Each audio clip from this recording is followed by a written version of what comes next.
In the year 2002, in Los Angeles, FBI agent Ray Caston and investigator Jessica Cobb are confronted with a tragedy that will change their lives forever. Carolyn, Jess's teenage daughter, has gone missing, and the tension of uncertainty quickly escalates when her body is discovered in a dumpster near a mosque. The horrific scene immediately signals that this was no ordinary crime. Carolyn's murder is both brutal and chilling, leaving an indelible mark on those tasked with uncovering the truth.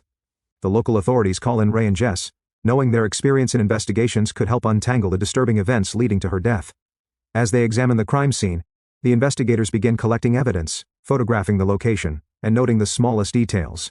The emotional weight is apparent, especially for Jess, whose grief is compounded by the shocking nature of her daughter's demise. Ray's professional composure contrasts with Jess's visible devastation, but both are united by their determination to find justice.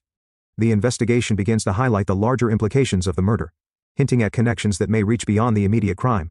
Despite the early stages of evidence gathering, the case already promises to be complex. As the investigation into Carolyn's murder unfolds, Ray begins analyzing photographs and evidence collected from the crime scene. During a routine review of images from a law enforcement picnic, his attention is drawn to a man whose gaze lingers on Carolyn in a seemingly innocent moment.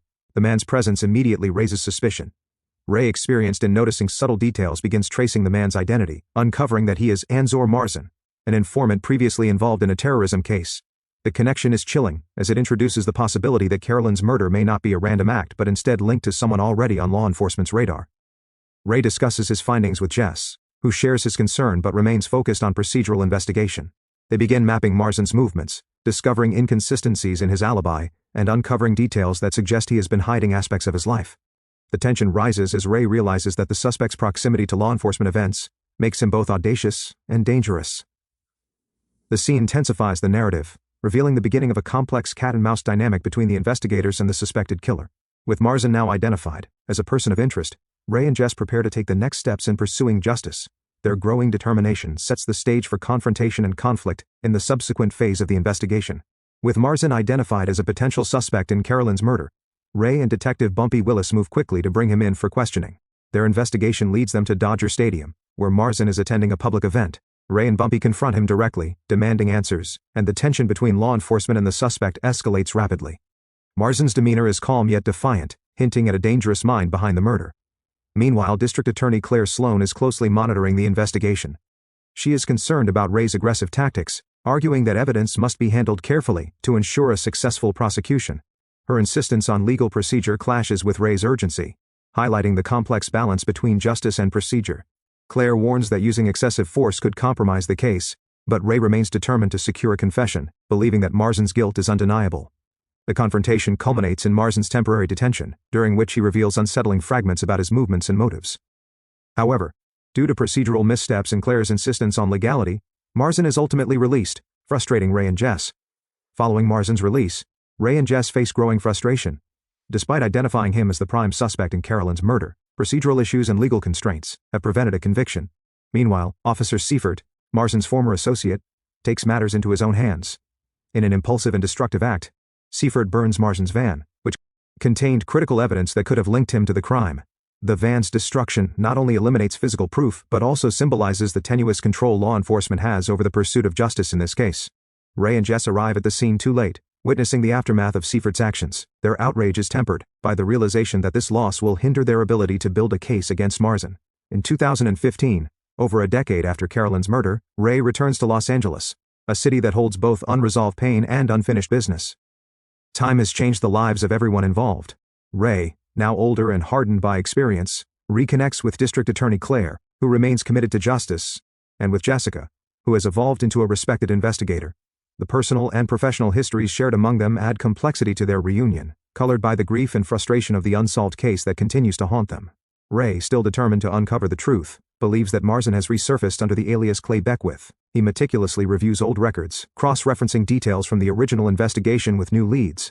Jess, equally vigilant, has maintained her dedication to criminal investigations, though the weight of Carolyn's unresolved death has left a lasting mark on her. Claire, acting as a bridge between procedural law and investigative ambition, navigates the legal limitations that still constrain their efforts. The reunion sets the stage for renewed investigation, as old patterns are revisited and new evidence emerges. The unresolved threads from the past now propel Ray, Jess, and Claire into a tense pursuit that will reignite long-buried emotions. and lead directly into confrontation and revelation. Ray and Claire continue their pursuit of Marsden, now believed to be living under an alias. Their investigation intensifies as they track Beckwith to a location where he is reportedly meeting with associates. Tension mounts as Ray and Claire prepare for a confrontation, fully aware of the danger posed by a man who has proven both cunning and violent. However, when they apprehend Beckwith, Jess examines the evidence and insists that he is not Marsden, halting the pursuit. This revelation forces Ray to confront the possibility that Marsden remains at large, intensifying the emotional stakes and shifting the focus back to Jess's knowledge of the case. The moment reinforces the narrative tension, setting up Jess's eventual confession and the unraveling of the long-hidden truth in the next stage of the investigation. It underscores the persistent uncertainty and the investigators' relentless drive to resolve the case despite years of setbacks and elusive leads. At her isolated farmhouse, Jessica confronts the weight of a secret she has carried for over a decade. The investigation into her daughter Carolyn's murder has reignited old wounds, and the pursuit of Marsden has brought Ray and Claire back into her life. In a moment of vulnerability, Jess decides to reveal the truth she has hidden all these years. She confesses that shortly after Carolyn's murder and Ray's departure from Los Angeles, she tracked down Marsden and took justice into her own hands. Her voice trembles with a mixture of grief, anger, and relief, as she recounts how she captured Marsden and imprisoned him. The confession exposes the depth of her anguish and the moral complexity of her actions. Ray and Claire listen intently, absorbing the revelation that the suspect they have been pursuing was already confronted years earlier. The emotional intensity of the moment underscores the personal cost of unresolved trauma and the extreme lengths to which a parent might go to achieve justice. Jess's confession also serves as a turning point in the narrative. It reframes the investigation, shifting the focus from procedural law enforcement to the personal quest for closure. The revelation prepares Ray and Claire for the final stages of the case, where hidden truths, long-held secrets, and moral dilemmas converge, leading directly to the discovery of Marsden's captivity and the unresolved tension of Carolyn's tragic story. Following Jess's confession, Ray and Claire accompany her to her isolated barn, curiosity and tension rising with every step.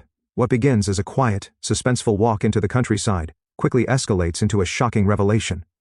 Inside the barn, the atmosphere is tense and heavy with the weight of long-held secrets. Ray follows Jess inside while Claire remains nearby at the farmhouse, having heard the confession but not directly entering the space of final reckoning. There, witnessing the culmination of her years of grief and personal vengeance, Ray sees Marsden, the man responsible for Carolyn's murder, alive but imprisoned in a cage, a living reminder of the pain he caused. Jess, resolved and emotionally steeled, faces the moment she has long sustained. Marsden pleads, his voice weak but filled with desperation, asking for mercy or negotiation. Ray is caught between the law and empathy for Jess's suffering, uncertain how to intervene without escalating the already volatile situation. Jess listens but remains unmoved, her grief and anger giving her a chilling focus. The moral weight of her decision to keep Marsden caged is palpable, emphasizing the complex intersection of law, justice, and personal vendetta. In a decisive moment, Ray, recognizing that Jess's captivity of Marsden has been a life sentence for her as well, leaves his gun with her and steps outside to dig a grave, offering her the means to end the torment. Ray walks away, leaving Jess with the choice, and the silence that follows leaves Marsden's fate ambiguous. The act reverberates with emotional intensity, symbolizing the consequences of prolonged trauma and the human desire for resolution. When legal avenues fail, Ray and Claire, grappling with the legal and moral implications, stand by Jess as she maintains her vigil over Marsden's captivity. After the barn confrontation, the atmosphere outside Jessica's farmhouse is heavy yet tinged with resignation.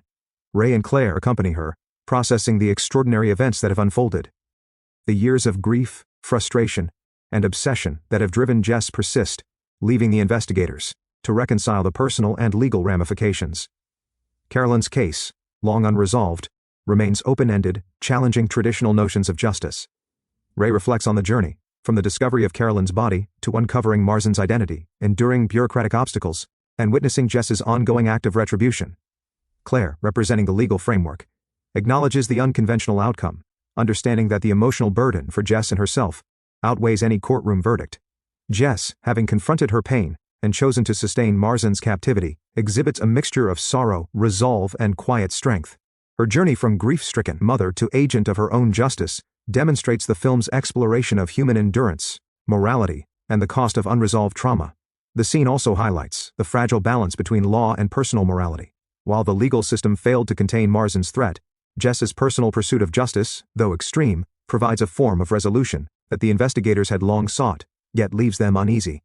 Ray, Claire, and Jess share a silent acknowledgement of the unresolved chapter, emphasizing that justice, whether conventional or personal, comes at a profound cost. The story concludes with the lingering complexity of grief, justice, and human resilience. Don't forget to like, share, and subscribe for more in-depth recaps and reviews. Until next time, stay curious, and keep exploring the hidden truths in every story.